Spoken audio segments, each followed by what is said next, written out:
What is up, guys? Zam from Playbook.gg, and welcome back to day 3 of our 3-4 bear flipped defensive mini scheme. Before we dive into this video, make sure to subscribe to the channel and hit that notification bell so that you don't miss any of the great tutorials that we've got headed your way here on the Playbook.gg YouTube channel. Okay, guys, so welcome back. Now, in the previous 2 days, we showed you a nice blitz and then how to generate a nice little coverage behind the blitz to kind of switch up your coverage shell.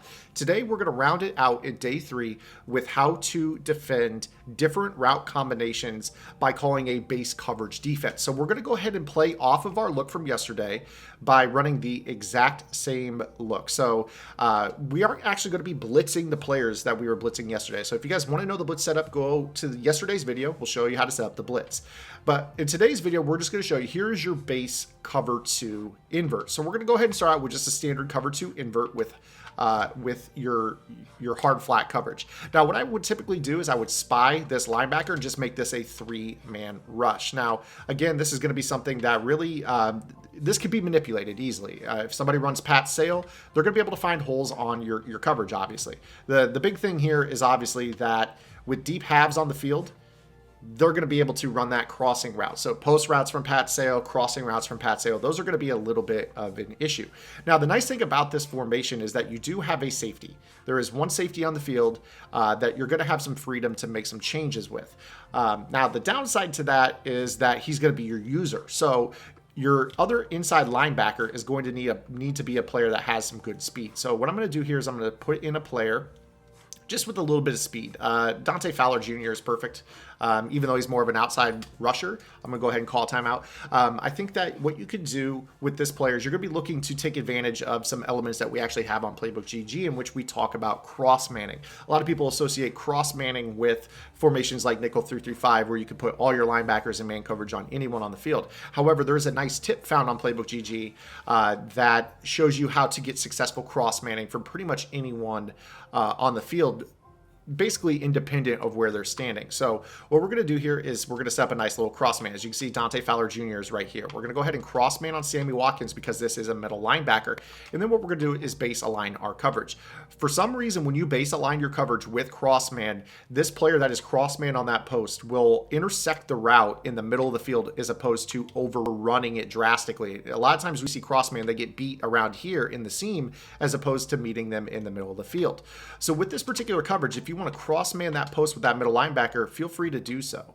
Now, again, we're going to go ahead and go into our hard flat coverage, and you kind of see that this will take shape a little bit better. So you see that he intersects him, and then it just becomes a speed situation. You see that Fowler runs exactly with him down the field, and our opponent is forced to throw the ball away. Of course, I wasn't really using the underneath stuff. So when it comes to cross-manning, that is a simple adjustment. If it's a crossing route from the left side of the field, a Pat Sale post from the left side of the field, a simple base align and cross-man of that middle linebacker, as long as he has some speed, will cause him to smother that route pretty easily. If you don't base align, you're not going to notice those results.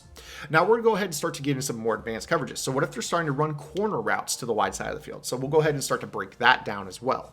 Now, the thing with corner routes, unfortunately, those are a little bit tougher to deal with because a lot of times corner routes get depth over the top and they're going to get separation from man coverage as well. And zone, underneath zones such as cloud flats really struggle with defending those. And then deep zones don't react because there's a lot of times there's going to be pull routes. So we're going to go ahead and focus on the cover 2 invert flipped again against, say, like your Pat's curl flat. And again, we're going to go ahead and go with our base setup. Again, you're going to want to take this guy. In our blitz setups, you've noticed that we've moved him out wide. So again, you can still do your cross man with this and then base align. Nobody's really going to be any the wiser if you're setting him up here because this player does come on the blitz quite often in our previous 2 videos. So you can still cross man that player if you expect the Pat Sale. Now with the curl flat play, you know that the corner route is definitely something that you have to worry about. So what I typically am going to do is I'm going to man up this safety in the middle of the field on him. Now, again, we talked that separation is something that happens pretty often with this. So this is going to leave you the middle of the field to cover. So you're just going to have to pay attention to whether or not that corner is getting depth against that route. So again, you see here we got the cross man. You see that the corner route definitely gets open. So what we're going to end up doing here with this play is we're actually going to have to make some different adjustments. If your man cannot man up that player, you're going to have to go to a deep quarter zone on the outside, which is going to make things a little bit tougher on you. So we're going to go ahead and show you right here. The deep quarter zone, not corner, but quarter zone is basically going to be your outside fourth. And what that's going to do is it's going to drop a little bit deeper off the ball. I'm going to like to press in this example.